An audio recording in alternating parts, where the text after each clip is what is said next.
Hey y'all. I've started listening, well, not started, I always listen to the videos before I post them.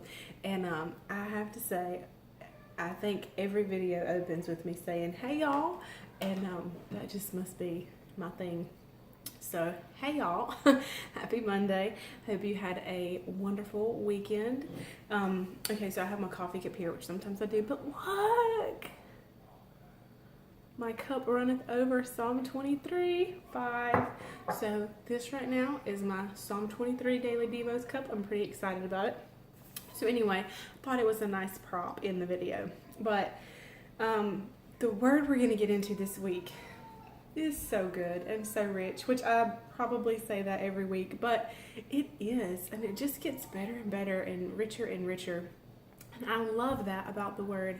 I love that every time we sit down to spend time with Him, He peels back another layer of who He is and His Word, and just to get to know us more, And just like with any relationship that you're in, the more time you spend with each other, the better you get to know each other. I don't know that we will ever know everything about another person. So there's constantly something else to learn. This week we are finishing up, and we'll probably move that a little ahead, but what I know we're going to start with today is Psalm 23, and we're at the second part of verse 2. And that is, He leads me beside the still waters.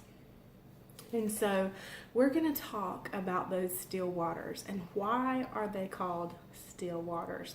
The Amplified Classic Version, of course, the Amplified Version that I read from says, He leads me beside the still and restful waters. So I'm going to read you a note talking that refers to or tells why this is of sheep. Why does David tell us that the good shepherd leads us beside the still waters? Here's a little nugget of information for you on that. It says, did you know that sheep cannot drink from noisy running water? A sheep's nostrils are so close to its mouth that if it starts to drink and the water is moving, it will choke and could perhaps drown. It is necessary for the shepherd to dam the stream until a quiet pool is formed and the moving water becomes still. Then the animal can put its muzzle into the water and drink without choking or gasping for air. So when David wrote about our Lord being our shepherd, he says, He leadeth me beside the still waters. Think about that.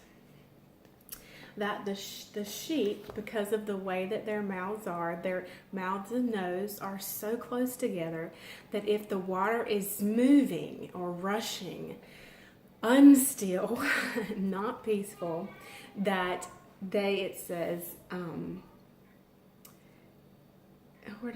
it's moving, it could choke and possibly drown. And so they're not choking or gasping for air. And you just get that visual image that the shepherd would make the waters still for the sheep so that they could drink and receive what they needed to receive.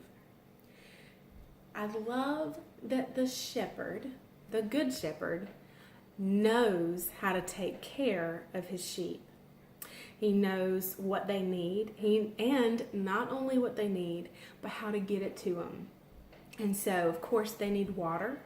So he knows how to get water to them in the best way for them to receive it. So if we go back and even touch on what we talked about last week in the green, fresh, tender meadows or pastures, it was because that green grass was what was best for the sheep to feed on. It's also lush and luxurious, all those things that we talked about.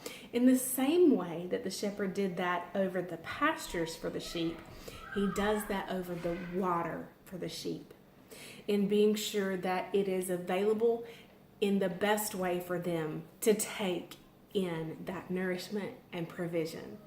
So I want you to think on that this week, or this is today as we go about, because we'll move on a little bit tomorrow, but that the shepherd makes it, prepares it, puts it in the best possible way to be sure that his sheep are able to get what they need. I'll see you tomorrow. Bye.